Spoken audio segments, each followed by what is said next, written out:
The New Testament. If you open up a Bible to its table of contents, you'll see it's made up of two large collections, the Old and New Testaments. The word testament refers to a covenant partnership, which is what both of these collections are all about. They tell one epic and complicated story of God's covenant partnership with Israel and all humanity. The Old Testament is called Tanakh in Jewish tradition. It's a unified scroll collection of 39 Israelite texts that were over 1,000 years in the making. In contrast, the 27 books of the New Testament all came into existence within 30 to 40 years of each other. They were all written by first-generation followers of Jesus. From an early period, Christian communities began collecting these texts and reading them alongside the Old Testament as one unified story that leads to Jesus. The New Testament begins with 4 narrative books that together are called the Gospel. They tell the story of Jesus of Nazareth's life, death, and resurrection as an announcement of good news. They're followed by a 5th narrative work called Acts of the Apostles. Here, the risen Jesus commissions the apostles, a word that means the sent ones. They're appointed as Jesus' representatives to spread the good news about him throughout the ancient world. After Acts comes a collection of letters from the apostles.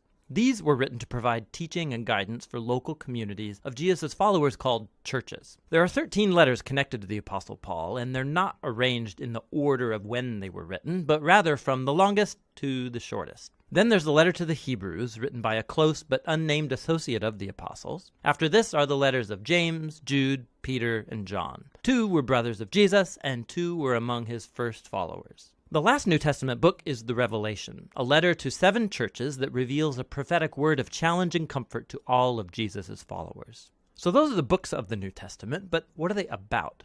And how do they connect with the Old Testament to make up one unified story? Think of it this way.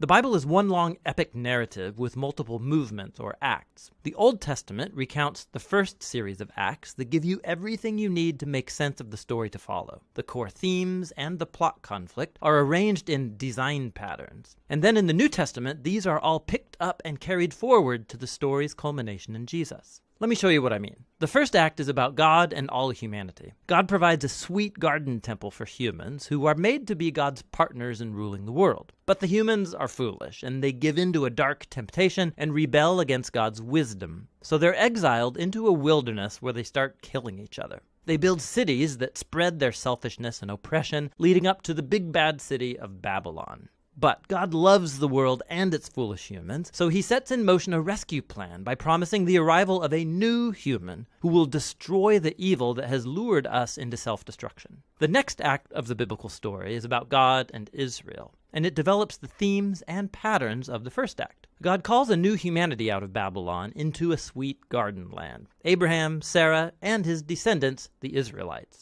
God promises that through them, divine blessing will be restored to all of the nations. Surely these are the new humans that we're waiting for, but the Israelites repeat humanity's rebellion against God, building their own violent cities that lead to self-destruction and another exile in Babylon. But God sustains his promise that the new human will come from Abraham's lineage. It will be a priest king who will now have to rescue both Israel and humanity from Babylon to restore God's blessing to the world. Now, notice how these 2 acts are designed according to the same pattern. The second act is a longer and more violent version of the first, and together they explore the tragic human condition, but they also highlight God's promise, which is developed more in the next act, the Old Testament prophets and poets. The prophets accused Israel and all nations of their evil, and they announced that one day God himself would arrive to bring the day of the Lord and deliver his world from Babylon. He would do it through a promised royal priest, who's going to suffer like a slave and die for the sins of Israel and all humanity, but then he'll be exalted as king over the nations. He will call others to leave Babylon and join the new covenant people, who will partner with God to rule over a new Jerusalem, that is, over a new creation. And so the Old Testament concludes by anticipating a new act in the story.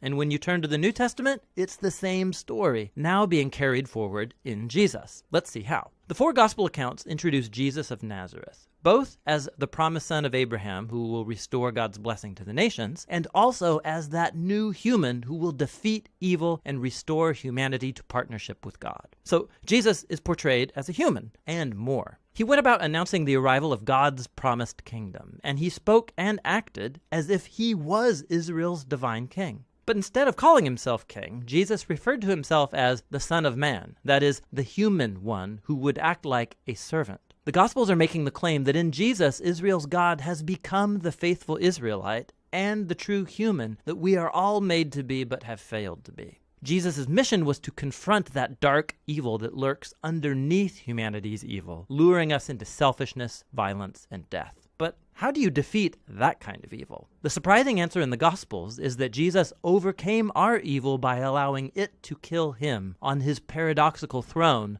the cross, where Jesus died for humanity's evil and sin. And it's where he lived out what he taught, that nonviolence, forgiveness, and self-giving love are the most powerful things in the universe. And because God's love for his world is stronger than evil or death, Jesus was raised to new life as the prototype of a new humanity, and this brings us to the story of Acts. Through the Spirit, God empowers Jesus' followers to spread the life and love of Jesus out into the world as they invite people to leave their old humanity and join Jesus' multi-ethnic family, the new humanity. This is where the letters from the apostles fit into the story. Here the apostles address early Christian communities, and they show how the good news about the risen King Jesus changed history and should reshape every part of our lives. They also explained the good news by constantly appealing to stories from the Old Testament and the stories of Jesus, showing us how to see our own life stories as part of the epic biblical story. So all humanity is trapped in a Babylonian exile, but Jesus came to create a new home. We're all living in different kinds of Egyptian slavery to selfishness and sin, but Jesus died as the Passover lamb to liberate us into the promised land. Our old humanity is bound for the dust of death, but Jesus' resurrection opened up a new future for a new humanity. We live here in the current evil age, but through Jesus and the Spirit, a new creation has burst open here and now.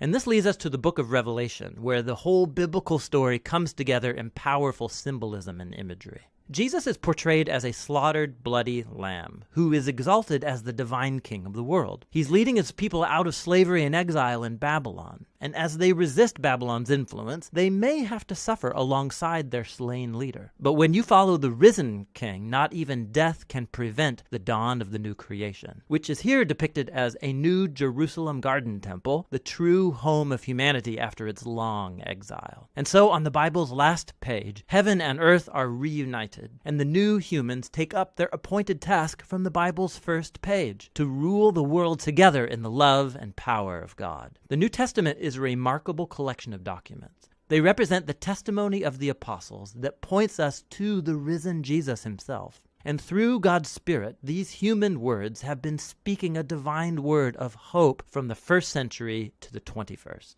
Each book shows how God, through Jesus and the Spirit, is leading our world to its ultimate goal in a renewed creation. And so the story's end is really the beginning of a new story that is yet to be told. And that's what the New Testament is all about.